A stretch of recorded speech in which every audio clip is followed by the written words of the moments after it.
and welcome back to the program. You're watching Morning Thailand with Fire and Golf. Like I said, another recap for 2013 is the loss of important figures. The first one would be at the very beginning of the year on February the 15th. We have lost one of the most long-running politicians right here in Thailand, Pontri Sanan Khajon Prasad, or the Major General Sanan Khajon Prasad. Now, of course, Major General Sanan Khajon Prasad was actually born on September the 7th of 1935. Major General Sanan has been in the politics for quite some time. Various positions that he has taken. One of the most remembered would be his involvement in the Mahachon political parties, which has now dissolved. Mahachon Party, he is the leader of the Mahachon Party, and then later on joined Prachatipat or the Democrat Party, as well as just prior before his death, one of the leaders for the Chat Thai Pathana Party. So the incident has taken a lot of tolls on a lot of the politicians who obviously worked alongside Major General Sanan. Now, there has been several positions, important positions, like the Minister of the Interior Ministry, as well as Minister of Industrial Ministry, as well as the Minister of Agriculture Ministry that has been, the position that he has held. Now, Major General Sanan has passed away due to the heart failure.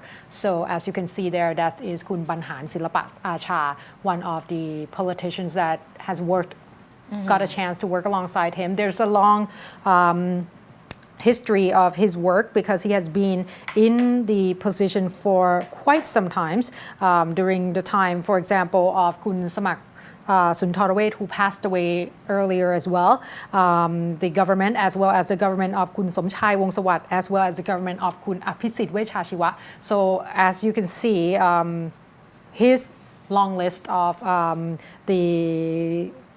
he's also was in the several others, for example, the government of Kun Chua Pai, of Kun Chat Thai Chinawan as well. So the list going back quite some times, so you can see how the Thai politics have been quite a bit of I would not say shocked, because we have known that he's not very well, but it was still a shock because it was more or less a heart failure, so it's quite a bit of sudden. But so that was one of the biggest news at the beginning of the year. However, another incident that took place for the entertainment industry is the death of one of the most famous folk singer, Kun Sayan Sanya. Of course, Kun Sayan Sanya, his nickname, a lot of people know him by Pao. He Pao has a lot of long lists of great albums and such. And his full name was Sayan Di Samer. He was born on the January 31st of 1953, and on September the 11th of 2013, he passed away. There was a lot of, during that time prior to his death, there was several concerts that he actually organized, that organized for him. And of course, at that time, the doctor has warned him, because he was suffering from cancer, the doctor has warned him to maybe rest. Exactly, like take it a little bit more easier than he was doing, but at the time he really wanted to be on a stage. He wanted to sing for all his fans. So eventually, I guess the cancer got the best of him, and it was one of the greatest loss for a lot of people, because he was meant to get on a concert just a little bit after his death. However, he did not quite make it, so this bring a lot of people quite a bit of sadness for this year, as you can see there. and his funeral was held recently just 2 weeks ago at the Rai King Temple in Nakhon Pathom province. Now, from that, moving on to another cases that involve unnatural causes of death. One of the biggest murder cases of this year was that involved the well-known business person, a pyramid scheme operator and political activist Kun Ekayut Anchanbut, who had been reportedly missing on June the 6th with a large amount of money, and earlier police suspected that he had been kidnapped and the case was politically motivated.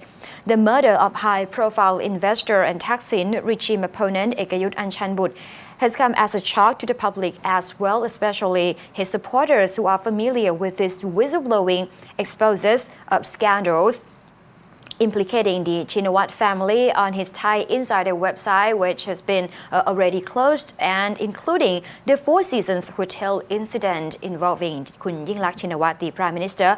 But what was more surprising was the hasty conclusion by Deputy Prime Minister Chalerm Yubamrung, former Deputy Prime Minister, that the business tycoon was most likely killed by his own driver, 25-year-old Santipap Pengduang, and the motive was robbery. Later on, Kun Ekayut's naked body had been found in Phathalung province and autopsy had been performed, and it pointed out that there were bruises on the wrist that were believed to have been caused by a pair of handcuffs, while bruises on his neck suggested that he had been strangled and died of suffocation. They also found a shoelace near his burial site, and that was one of the main evidence that led to another assumption there, because people suspected that the shoelace was the type used for military combat shoes. So people suspected that the case might involve people in uniform. However, his driver had confessed of killing his boss out of money and of anger, that because earlier Kun Ekayut had fired his girlfriend. However, Kun Ekayut's lawyer did not buy it. He tried asking to meet with the culprit while he was in detention, and later on, the driver retracted his initial confession and revealed that he and his accomplices were given 3 million baht to kill Kun Ekayut. The suspect also said that a uniformed person killed the outspoken businessman using a special method. But after a short while, Kun Suwat Apaipak, the lawyer, announced that he was withdrawing from the case because he wasn't being hired by Ekayut's family any longer to do the job. And the family said they were in fear for their own safety because they received a lot of threats involving the incident. Apart from that particular murder case there, the Thai sport fraternity was in a state of shock once again upon hearing news report of an incident that killed a well-known national shooter, Kun Jakrit Panit Patikam, or Kun X. Report in October said the pistol shooter was shot in his pouch by a gunman on a motorbike in Bangkok Sukhapiban 3 area while on his way to meet his family for dinner. Preliminary investigation brought up the issue of amulet trade and illegal drugs that the victim had been involved as motives. Several people had been called in for questioning as well.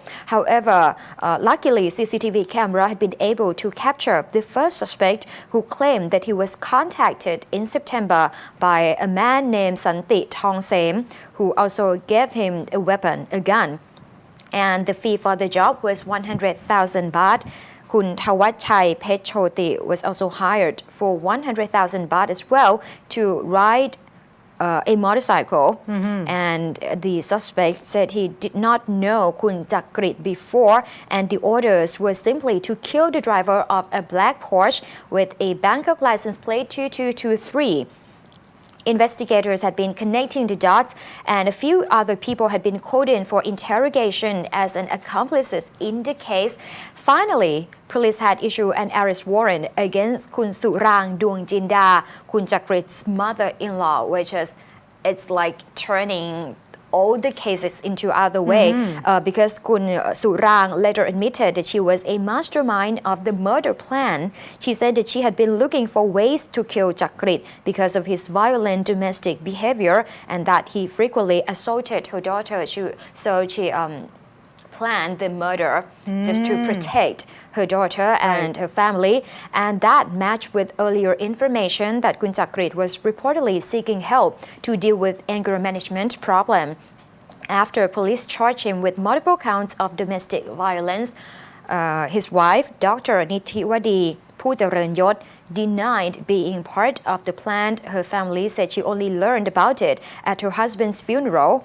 According to the culprit, Kun Surang Chakrit had threatened her with a gun and insulted her daughter in front of her. She said Chakrit's attacks resulted in Dr. Nithiwadi's losing their third child in a miscarriage. While Dr. Nithiwadi had denied knowing of her mother's plot to kill her husband, police did not believe her. Both have been charged in relation to the killing. However, police granted bail to the pair after they deposited 500,000 baht each as surety. However, there were issues of assets, whether or not their children will inherit from Kun Chakrit's asset. It became quite ugly, I have to say, toward the end of the case, because the father of Kun Chakrit obviously was quite upset as well, as you know, understandable. But of course, Kun Nithiwadi, because she denied it for so long, a lot of people were shocked by the incident as well. So at this point, they're still not settled. I think the case is still in court in terms of who will get that asset to inheritance from it. Now, with that, we're going to take a short break. Of course, when we come back, the supercars cases that became one of the biggest make us know that there's a lot of rich people in Thailand, that's for sure, that would be able to afford over 10 million baht cars, as well as the sport events, especially the 27th SEA Games that just passed. So please stay tuned.